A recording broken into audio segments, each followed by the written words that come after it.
We zien dat het steeds drukker wordt op de Noordzee. Dat heeft te maken met een aantal ontwikkelingen zoals de bouw van windmolenparken. Maar ook de Brexit en natuurgebieden op zee hebben invloed op de ruimte voor de visserij. En daarom kijken wij of passieve visserij binnen windparken misschien voor een deel van de vissers een alternatief zou kunnen bieden. De vraag vanuit ons was daarbij met name van, is het operationeel mogelijk? Maar ook, is het veilig? En daarnaast zijn we natuurlijk ook geïnteresseerd in wat zijn de ecologische effecten en zou het voor de visser iets op kunnen leveren. We zijn dit onderzoek in 2023 gestart. Toen zijn we samen met een focusgroep van vissers gaan kijken van aan welke technieken denken we nou voor in windparken, waar zien wij nog perspectief in en wat kunnen we op korte termijn realiseren.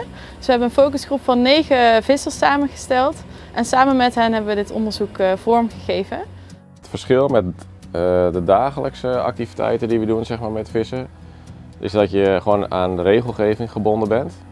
Daar zit voor de visser wel een hele crux, want je moet je aanmelden en er zijn hele procedures. En normaal gesproken is het zo dat we vertrekken uit de haven en we hebben eigenlijk niet aan veel dingen meer te denken. Nou, hier als visser zijn, je hebt een aanmeldprocedure, je komt het windpark in, je moet kijken waar mag ik vissen. Ja, dat moet je denk ik wel als ondernemer realiseren. Maar daarnaast is het wel een mooi afgebakend gebied. Dus ja, er loopt veel, kreeften, krabben.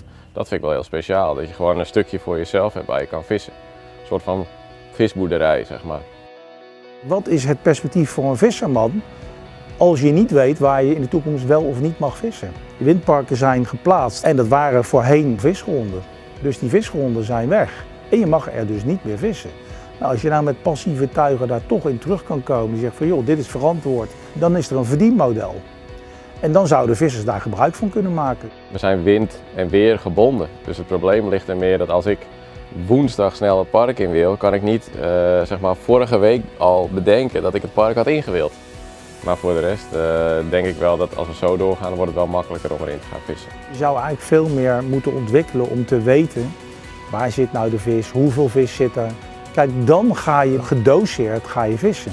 En als je daar een boterham mee kan verdienen, plus dat je monitort in feite gewoon de natuur dan ook. Hè? Wat zit er nou wel en wat zit er niet? Je zou een soort beheerder of ranger moeten zijn van zo'n windpark dan. Hè? Je hebt een verantwoording voor die vis die daar zit.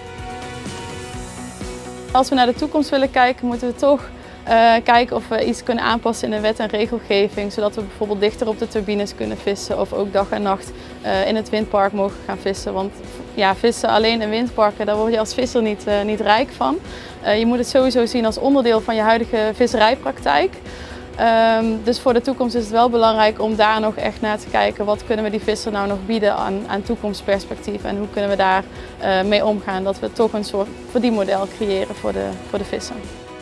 Het is mooi dat uit deze resultaten komt dat het operationeel mogelijk is en dat het veilig is. Met deze resultaten kunnen we echt verder en kunnen we de vissers ook zelf laten experimenteren binnen windparken. Dat is een mooie volgende stap. Verder zien we ook dat we er nog niet zijn en dat er nog wel uitdagingen liggen die we de komende tijd moeten gaan oppakken.